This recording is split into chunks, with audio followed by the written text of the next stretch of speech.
Welcome to the Love Your Real Life podcast. I'm Faith Lauterbach, and this is a space to help you heal, rebuild, and create a life you truly love, even if it looks different than you imagined. Each week, I'll be sharing tools, encouragement, and real conversations about what it means to move forward after betrayal, heartbreak, or simply life not going as planned. I am honored to walk alongside you and help you love your real life.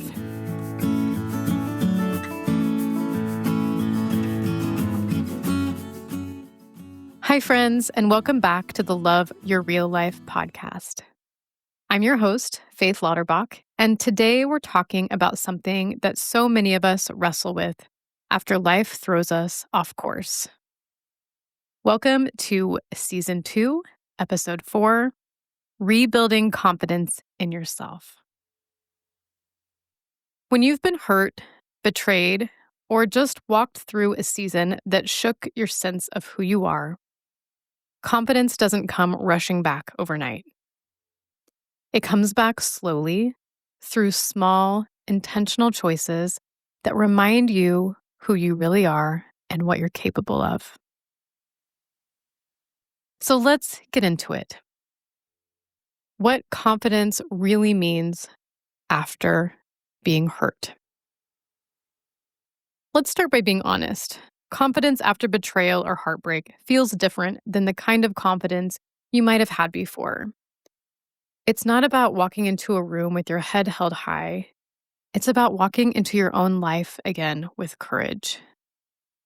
There is now a voice in the back of your head wondering if you are missing something again, asking how could you have not have known?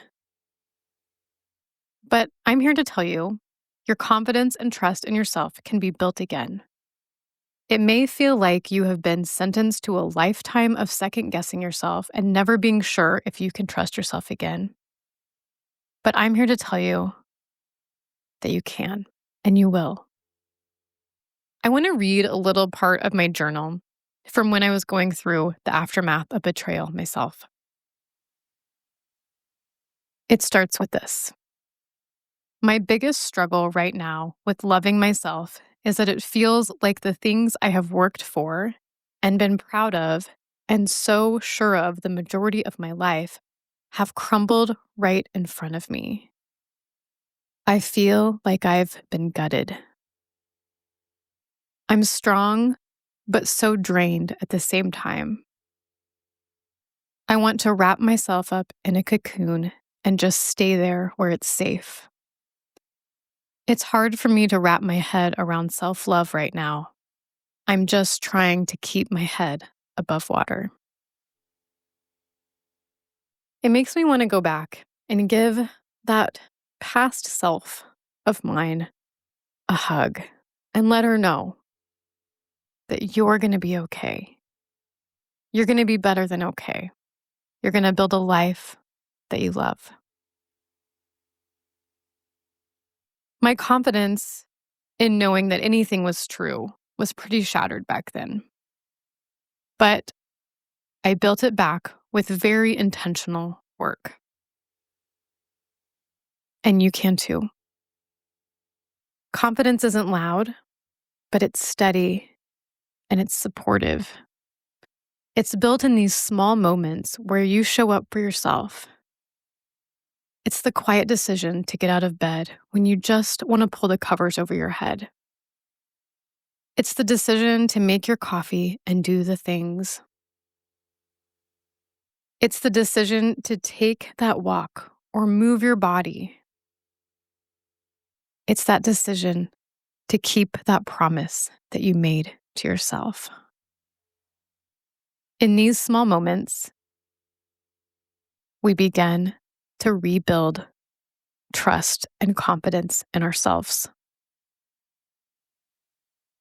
So often we think that to heal, we are required to do this one big thing or a big dramatic change, a new job, a new haircut, a new routine, a total life makeover. But healing really doesn't work that way. Our nervous system, our body, needs consistency, not chaos. Last week's episode 3, I talked a lot about this very thing, our nervous system, and how we can calm it. It does need consistency, and consistency can feel really hard to create in the middle of a mess. But it can learn to trust as it feels safe. Doing some of those practices that I talked about last week are a great way to start. But also allowing ourselves to build small, consistent choices helps our bodies and nervous system to feel safe as well. And I will say, no one else can do this for you. There's no apology, there's no action, there's no anything from another person that can build back your confidence. It is a completely inside job. So let's start where we are. Create a simple morning ritual. This was huge for me during this time of my life. At that time, what I started doing was 5 minutes of meditation with an app, a guided meditation, and then 5 minutes of journaling. Those 10 minutes saved my life. Starting my day off, filling my own cup, giving myself some peace made such a big difference. Say no to something that drains you. And no is a complete sentence, by the way. Make a commitment to move your body every day. Like I talked about in last week's episode, moving your body literally helps move stress through. It doesn't have to be big things. It's taking a walk, having a dance party in your living room. Just moving your body every day will help with this. Choose what's right for you, even if others don't understand it. I will tell you, I had to release a lot of my people-pleasing tendencies during this time of my life, and it was such a gift because people-pleasing doesn't help anybody. But during this time of my life, I had to really let go of what other people thought I should be doing or what other people didn't think I should be doing. I had to learn what I wanted and what I needed, and I had to be sure in that. And it came by making these small, consistent choices. And the other example I'll give you, or idea, is to speak kindly to yourself when you make a mistake. There's no way to do this perfectly. I made plenty of mistakes and continue to make mistakes. I am human. You are human. We are all humans. There's no way to do anything perfectly, let alone when you're going through the stress of this kind of situation. So when you make a mistake, speak kindly to yourself. Speak like you would to your friend. And it's okay to say when you've done something wrong. There were times that I was snippy with my kids because I was feeling very, very stressed.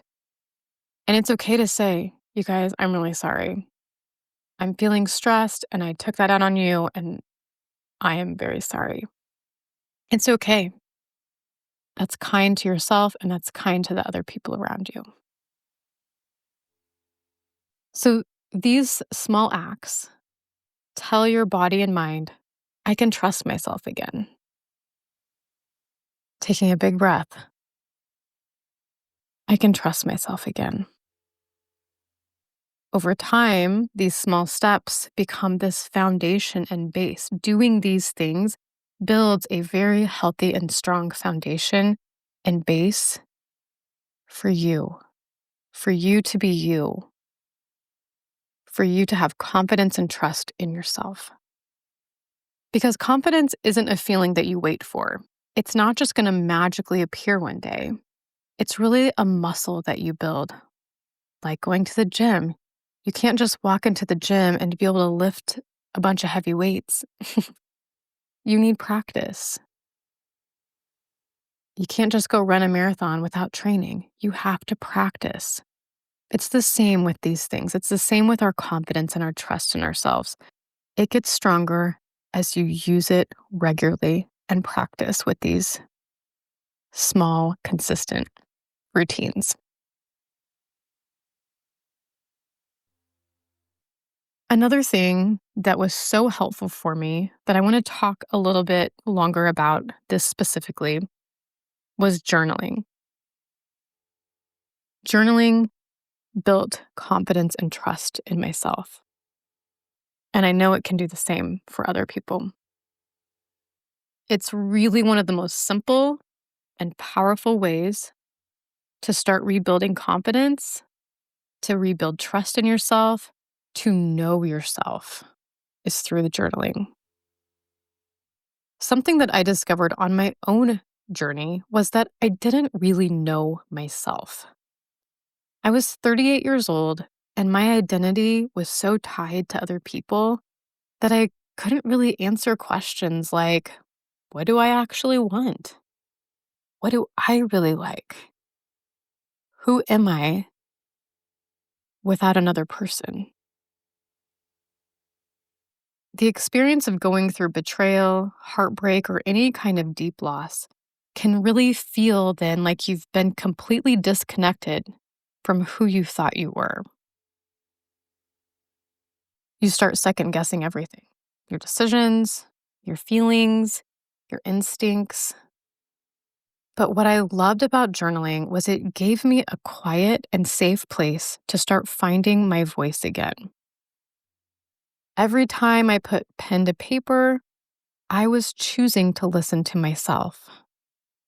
I said, my thoughts matter, my feelings matter, and that alone is a huge step towards rebuilding self-trust. What I found is over time, journaling really helped me to start recognize my own patterns, what triggered me, what helped me calm down, what brought me peace, and what was draining.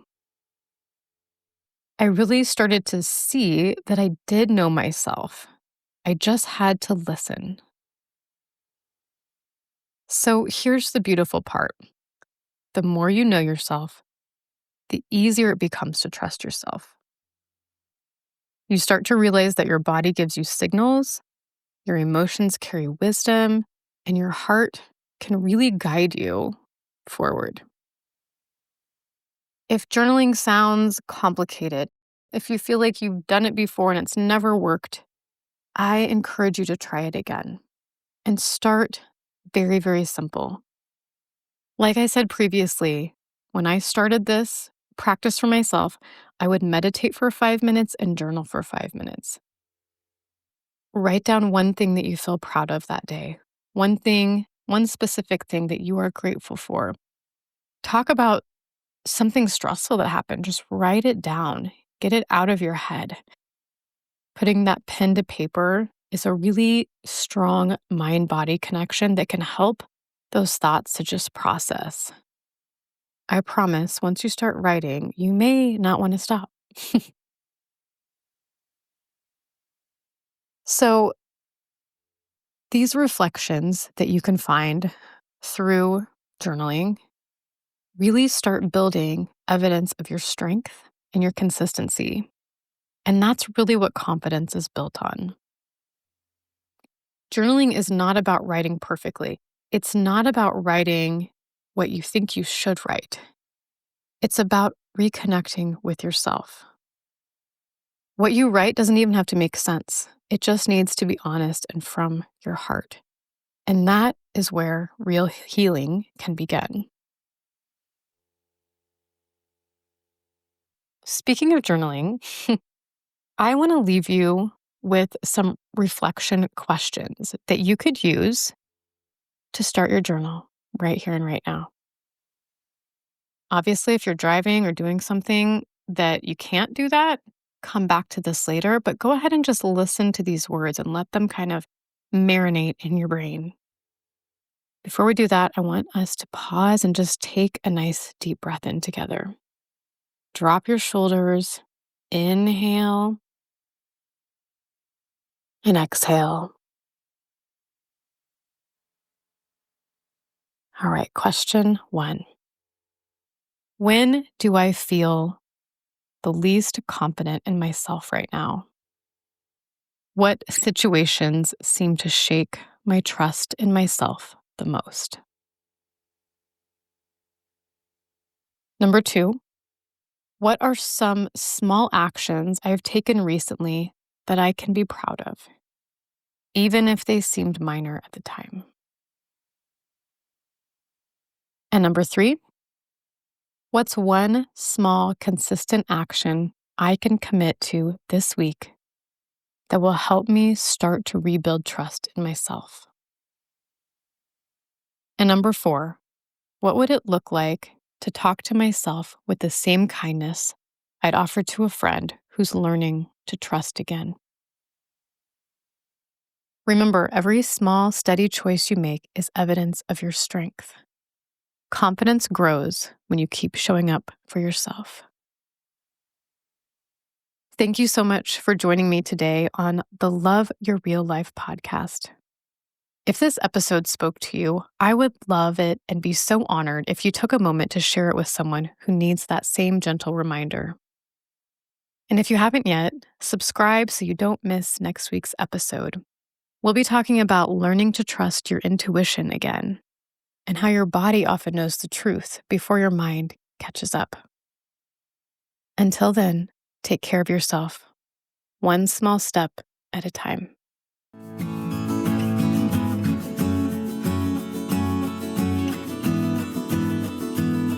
Thank you so much for listening to the Love Your Real Life podcast. I hope that today's episode was just what you needed. Be sure to subscribe to the podcast so you never miss an episode. And if you're looking for more support, check out the show notes for how to connect. Remember, no matter what your story holds, you are worthy of living a life that you love. Talk to you soon.